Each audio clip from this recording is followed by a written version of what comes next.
To get where we want to be, the #1 seed in Las Vegas, it's an awesome feeling and well-deserved. I thought our players played their tails off today. The Vandal Women clinched their first conference title in 29 years inside a jam-packed Memorial Gym, while the Idaho men suffer a narrow setback in Seattle. Inside the Vandals, next.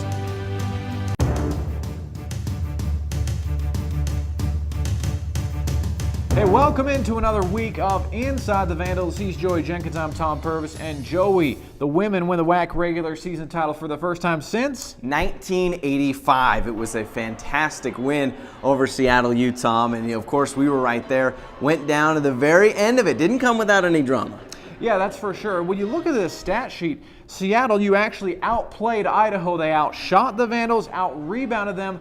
But the Vandals come away with the win. How do you say that happened, Joey? Well, it came down to really making plays late in the game. And while it wasn't a great first half for the Idaho Vandals, when it came down to it in those last 2 minutes, they buckled down on defense, they made the key shots, and overall, they're WAC champions. And Stacey Barr, she made that insane three-point play with a spin move, practically an NBA move. But talk about the crowd, Joe. I mean, over 1,000 people there. That crowd was palpable. It was fantastic. The best crowd that they've had all season. And one of the things that was nice, they did the wide out. Everyone got T-shirts, and it was a great environment. Awesome. That was probably big to the reason they won. A huge part of the reason they won. Now, talking about the men, Seattle U, they were looking for their revenge, and they couldn't get it done. Yeah, overall, of course, we all know how it ended against Seattle U up here in Moscow. They went over to Seattle U. Good first half, but kind of a tale of two halves. They played good in the first. They were up by 4, but they allow 18 more shots attempted by Seattle U. They also didn't rebound very well, and that's what did them in. They gave up 18 three-point shots to Seattle U's Umapig and really out-rebounded. That was the key. 18 more shots, like you said. And this is tough for this team. This was a game they should have won. Seattle U was a bit down there in the standings. What does this team need to do these next 2 games? Are these 2 games must-haves? Oh, I think so. When you look at, obviously, getting ready for Vegas, there's still a lot to be said for what seed the Vandals could be in. The biggest thing, though, that they're going to have to try and improve was the foul trouble. We mentioned in the game against Seattle U, Steven Madison only played 21 minutes. He's got to be able to stay on the floor longer. He does, getting into foul trouble there, and he's such a big, important part of that team. So we'll see what happens. The WAC tournament is coming up. I think they can get as high as a 4 seed going into the WAC tournament. And that's got to be on the mind of Don Verlin and the Idaho Vandals. I spoke with Coach Verlin about the big last 2 games of the regular season. Well, Coach, Don Verlin joins us for another week of Inside the Vandals. Coach, thanks for stopping by. That's good to be here. Obviously, kind of a tough game against Seattle U. We mentioned kind of a tale of 2 halves. Things looked good in the first half. You had a 4-point lead, but overall, Seattle U comes back in the second 20 minutes. Yeah, that was a tough one, especially in the second half. No question about that. I thought we played very good basketball in the first half.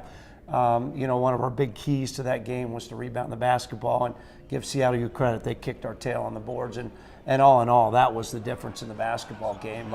We started that game with a lot of energy, a lot of emotion. It was their senior night, and we go into halftime with a 4-point lead, and then it's really anybody's ball game going down the stretch, and they were just able to make the plays and get the big rebounds when they needed to.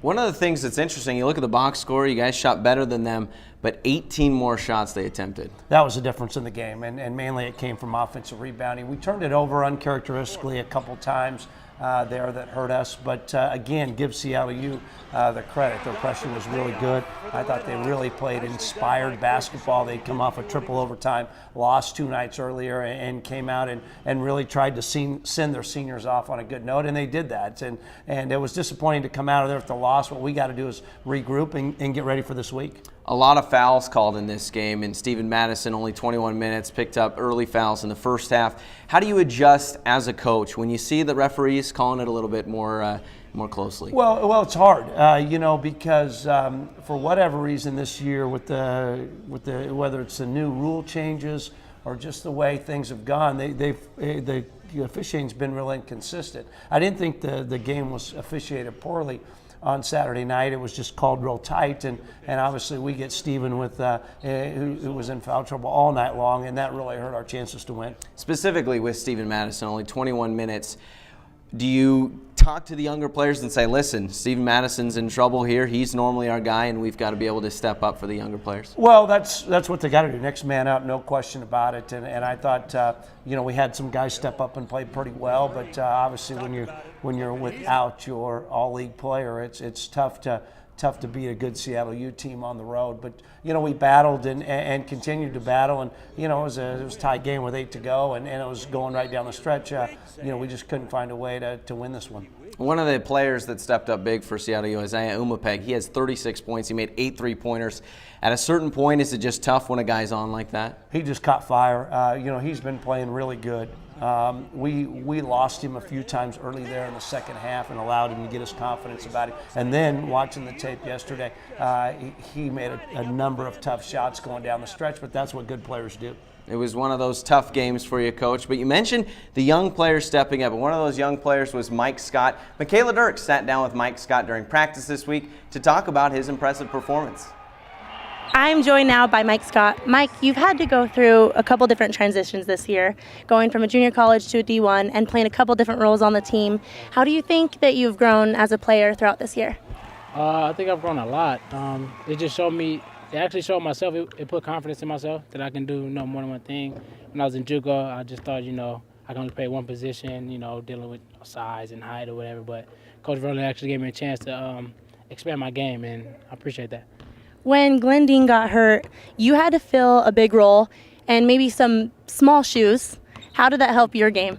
It helped my game a lot because I felt like, even though it probably wasn't pressure, I felt like it was a lot of pressure on me to come in and, just fulfill what Glenn was doing, which was a lot. I mean, he was, him being the team leader, I just, try to come in and take over and just do what Coach told me to do. Well, we really enjoy watching you play, not just because of your skills, but also your mannerisms on the court, your claps on defense, or your facial expressions after a made shot. Where does that come from? The love for the game. I love being out there, and before I go out, thank God every time I go out there, and it's a privilege to be out there. So whenever I, get a chance to, I don't know, I just love it. I just love it. You have a couple games left, and then it's on to Vegas and the tournament. What's the game plan for the next couple weeks?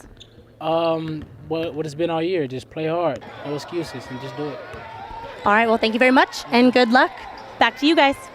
You hear about Mike Scott. You mentioned, especially in this game against Seattle U, when you have players in foul trouble, young guys like that have to step up. He seemed to do that a little bit for you. Yeah, Mike's been playing really well, especially the second half of the season.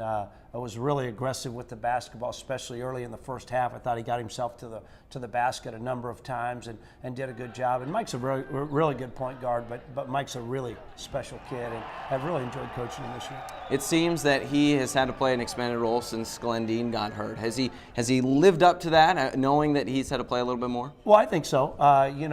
Being a junior college transfer from Antelope Valley Junior College and originally from Los Angeles, Mike came in and was the backup to start with, and Glenn got hurt, and I thought he's really done a nice job of not only taking that spot, earning that spot, but continuing to keep that spot. And I thought he's been the reason why over the last few weeks our team has played better is because Mike Scott has played very well. You get just transfers, just in general. What does a player transferring from another junior college or another college help you out more than a kid just out of high school? Well, first of all, they're more experienced and they're a little bit older, and they've actually played 60 or 65 college basketball games, and that's what I'd tell you the most important thing is they've got some experience and they're a little older.